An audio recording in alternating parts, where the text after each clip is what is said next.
کہ کیسے یہ معلوم ہوگا، میں 4 گزارشات 4-5 حج کے حوالے سے عازمین سے گزارش کرنا چاہتا ہوں۔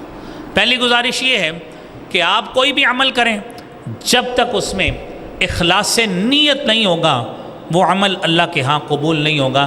اگر ہمارے ذہن میں یہ ہے کہ میرے اہل علاقہ، میری مسجد والے، میری مارکیٹ والے، میرے گھر والے مجھے حاجی صاحب کہیں، الحاج کہیں، تو میرے بھائیوں ایسے شخص کو حج کے پیسے لگانے کی ضرورت نہیں ہے، کیونکہ اس کو اس حج کا ثواب نہیں ملنا، کیونکہ قرآن کہتا ہے وَمَا أُمِرُوا إِلَّا لِيَعْبُدُوا اللَّهَ مُخْلِصِينَ لَهُ الدِّينَ حُنَفَاءَ وَيُقِيمُوا الصَّلَاةَ وَيُؤْتُوا الزَّكَاةَ وَذَلِكَ الدِّينُ الْقَيِّمُ۔ لوگوں کو تو حکم ہی ایک عمل کا دیا گیا کہ کوئی بھی عبادت ہو، ساری کی ساری عبادت اللہ کے لیے خالص نیت رکھتے ہوئے کریں۔ اگر خالص نیت ہوگی تو اللہ کی طرف سے ثواب ملے گا، بصورت دیگر ثواب نہیں ملے گا۔ دوسری بات میرے بھائیوں، حلال کمائی ہونی چاہیے۔ اگر کوئی شخص کسی کے پیسے مار کر، بہنوں کی جائیدادیں مار کر، لوگوں کا مال ہڑپ کر کے، دھوکے کے ساتھ، فراڈ کے ساتھ، رشوت کے ساتھ اور دیگر حرام ذرائع سے عمل یہ پیسے اکٹھے کر کے حج کرنا چاہتا ہے، اسے یہ بات ذہن میں رکھنی چاہیے کہ اللہ کے نبی صلی اللہ علیہ وسلم نے فرمایا، حدیث سنیے، فرمایا ان اللہ طیب، اللہ تعالیٰ پاک ہے، لا يقبل الا طیبا، اللہ تعالیٰ صرف پاکیزہ چیز کو پسند کرتے ہیں۔ فإن اللہ تعالیٰ امر المؤمنین، اللہ تعالیٰ نے مومنوں کو وہی حکم دیا ہے، بما امر به المرسلین، جو اللہ نے پیغمبروں کو حکم دیا ہے۔ پیغمبروں کو کیا حکم دیا؟ یا ایھا الرسل کلوا من الطیبات واعملوا صالحا انی بما تعملون علیم۔ اے رسولوں کی جماعت، پاکیزہ چیزیں کھاؤ، حلال چیزیں کھاؤ، وَعْمَلُوا صَالِحًا، اور نیک عمل کرو۔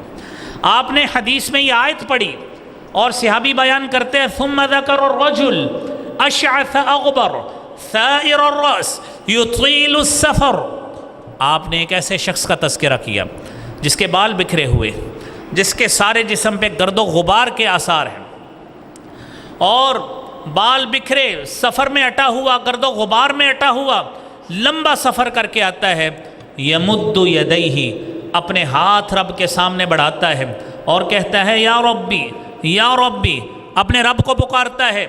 آپ نے فرمایا حقیقت یہ ہے مطعمہ حرام، اس کا کھانا حرام کمائی کا، ومشربہ حرام، اس کا پینا حرام کمائی کا، وملبسہ حرام، اس کا لباس حرام کمائی کا، اور آپ نے فرمایا وہ غذی بالحرام، اور اس کی غذا وہ ڈائٹ جس پہ اس کے جسم کی نشو و نما ہوتی ہے وہ بھی حرام کمائی کی۔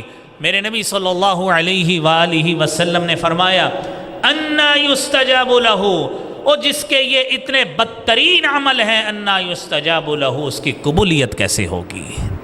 لہذا میرے بھائیوں، کوئی بھی عبادت قبول کرنے کے لیے حضرات حلال کمائی ضروری ہے۔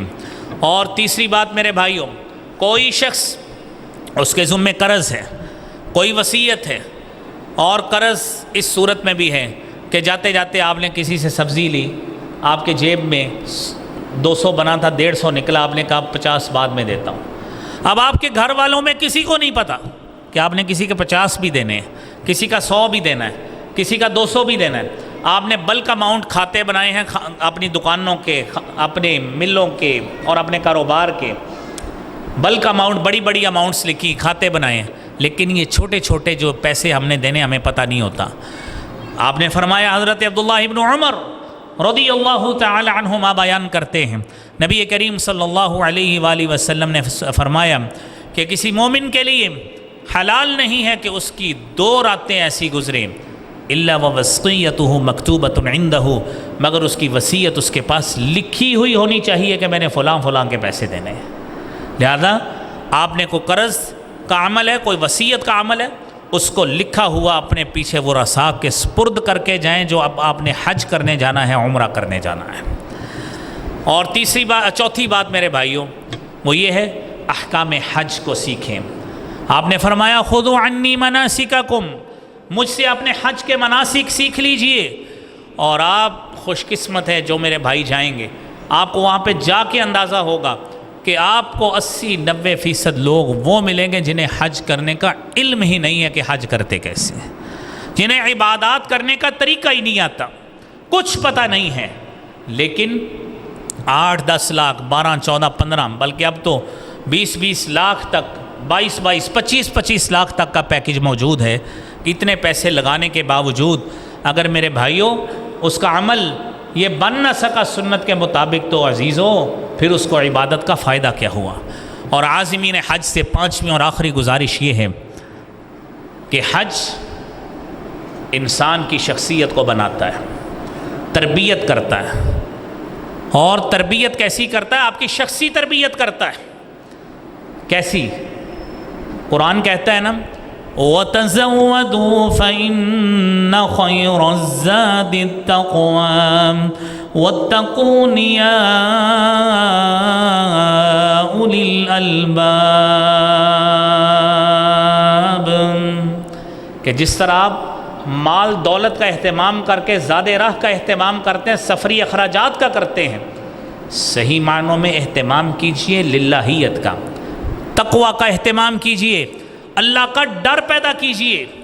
وہاں پہ جمرات کو کینکریاں مارتے ہیں، کوئی شخص جوتا اٹھاتا ہے زور سے مارتا ہے، آپ 10 جوتے بھی مار لیں آپ کو سنت کا ثواب نہیں ملے گا۔ سنت کا ثواب وہی ملے گا جو چنے کے برابر کینکری ماریں گے اللہ اکبر پڑھ کے، پھر ہی ثواب ملے گا۔ سنت تب بھی پوری ہوگی، بصورت دیگر سنت پوری نہیں ہو سکتی۔ تو اس لیے میرے بھائیوں اپنی تربیت کیجئے۔ وہاں پہ شیطان سے اتنی نفرت کا اظہار کرتے، اور کئی میرے عزیز میرے بھائی وہاں پہ کانوں سے سنا ہے ادھر گندی گالیاں اس شیطان کو دیتے، ساتھ کینکر مار رہے ہوتے ہیں۔ آپ کے اس عمل کا کوئی ثواب آپ کو نہیں ملے گا جب آپ نے گالیوں کو اپنے عمل کا حصہ بنا لیا۔ وہ شیطان جس کے سمبل کو آپ کینکریاں مار رہے ہیں، شیطان خوش ہو رہا ہوگا کہ یہ تو ہمارا ابھی تک اپنا ہی ہے، اس کو تو حج نے بھی کوئی اثر نہیں اس کے اوپر ڈالا۔